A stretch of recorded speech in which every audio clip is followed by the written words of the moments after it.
you ever wanted to lose weight, the most likely scenario is that at some point you have felt stuck, confused, or even started giving up your well-being and letting it consume your whole life. Despite being very often talked about, weight loss remains a topic in which you more often than not can find lies rather than truths. So the question is, how can you actually lose weight in a healthy and sustainable manner? That's what I'll be discussing in today's video, while I'll show you what a full week of meals looks like for me. Hello guys, welcome back to another What I Eat in a Week video. So today's currently Monday. I just finished going for a walk, so now I'm just going to make lunch and bring you along with me. The concept of losing weight is actually pretty simple. If you want to lose weight, you have to burn more calories than the ones you consume. So you can either eat less calories, burn more calories through physical activity, or do both. Easy, right? However, if it seems so simple, why is it so hard? I'm sure that there's a big chance that you, like me, have at some point struggled to feel comfortable in your own body, which most likely led you to want to lose weight, because that would fix everything, right? I mean, most people that seem successful and happy on social media are skinny and fit, so that has to be it, no? If you research how to lose weight on Google or even go to social media for advice, you'll most likely encounter a huge list of things you must do if you want to lose weight. No carbs, don't eat after 6 p.m, but also don't eat before 2 p.m. because you have to do intermittent fasting, don't eat anything that has sugar on it, no coffee, no soda, fruit is bad, no alcohol, nothing but organic food, drink protein shakes, eat small portions, those will for sure keep you full, no processed food, don't go out, don't be stressed, buy this supplement, drink this magic tea, use this waist trainer, live off spinach, do these 2 ab workouts, run 10 miles every day even though you don't even run. The information is pretty much endless. You'll be exhausted by the time you finish researching and, most importantly, even more confused and overwhelmed than you were before starting. Actually, if you were to follow all of those stupid rules, you would end up with nothing to eat because everything has something, quotation marks, bad, and you would absolutely hate and dread working out. The thing is, it is not profitable for you to learn about nutrition. There are entire industries built on your insecurities. If you knew that losing weight doesn't require you to go on a crazy diet in which bread is a devil reincarnated, you wouldn't purchase weird pills, magical diet recipes, consume weird concoctions, and spend money on $1 billion market. You also wouldn't fall for 20-minute YouTube workouts that claim miracles, weird gimmicky products that swear they will give you abs, or fitness influencers that just want your money. And if you have been a victim of all of this and ended up feeling like the problem was you, it's okay, so have I. At some point, everyone is a beginner and doesn't know any better. I sure as hell didn't when I started. Of course there is good information on the internet, the problem is, it is often hidden underneath all the bullshit. If you want to lose weight, you don't have to throw your whole diet away. Like I said, you just have to consume fewer calories, which means you don't have to eat meals that wouldn't even make a kid feel full. Or stop eating everything that you love and that makes you happy. Despite what you might have heard, no food has to be off limits. There's no such thing as good food and bad food.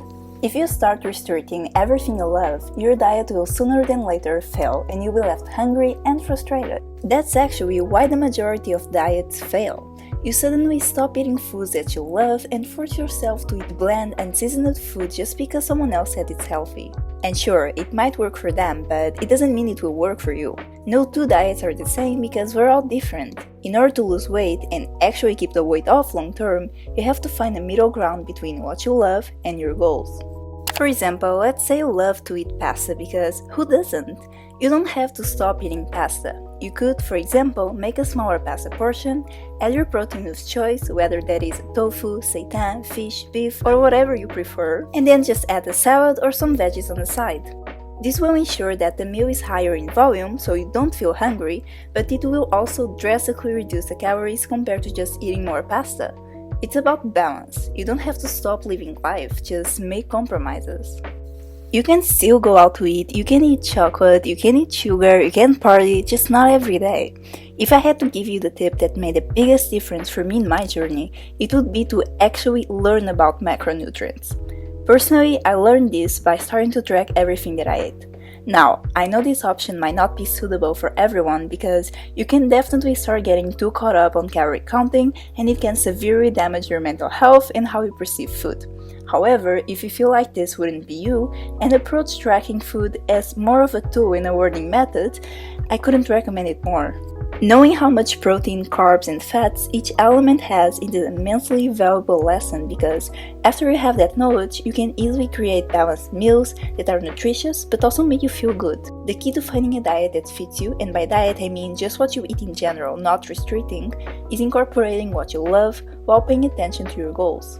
One thing I love to do is get creative in the kitchen and create healthier substitutes with better macros of the food that I already love. That's for example how my mug cake that you already saw way too many times in this video was created. I love chocolate cake, so why not create a version of it I can eat for breakfast? Healthy doesn't mean boring. Besides food, the second most important element of losing weight is physical activity. The biggest mistake of people trying to lose weight is trying to go from sedentary to a marathon runner. And I would know because I was definitely that person. If you're not used to working out, you're not going to be able to stick to working out 7 days a week, which, by the way, you should never do either way because your body needs rest days. So what I'm trying to say is that it doesn't have to be all or nothing.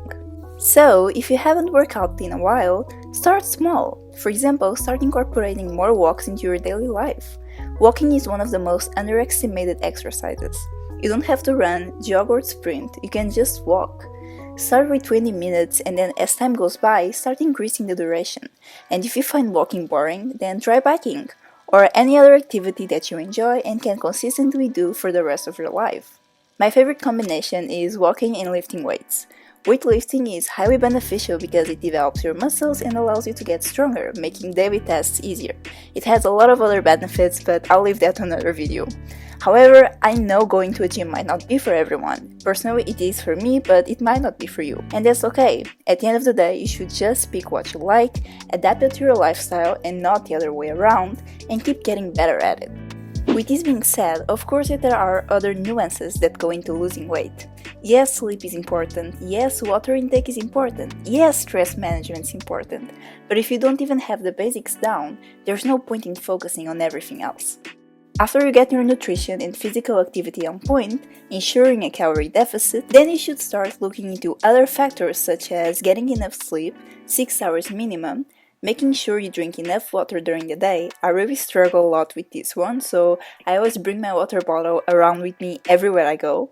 Ensuring you get all your micronutrients alongside your macronutrients. That's why fruit and veggies are so important. And finding ways to manage your stress levels, which I know is a very hard thing to do nowadays. Losing weight is definitely a complicated topic with way too much to talk about for me to be able to cover it in just one video. However, my point with my whole rant in this video was to remind you that people love to overcomplicate things that are simple. At the end of the day, at least physically, losing weight is just calories in, calories out. Mentally, you can definitely struggle with emotional eating or other eating disorders, and if that is your case, please consider reaching out for help. You're not alone and it's okay to reach out to professionals. I just want to add that unless it is for health reasons, you don't actually have to lose weight. You don't need abs or to look like a model. But if you want to and not make yourself sick during the process, that's also okay. You can have aesthetic goals, just always prioritize your health first. With this being said, thank you so much for watching. I hope this video was helpful and I'll see you on the next one. Bye!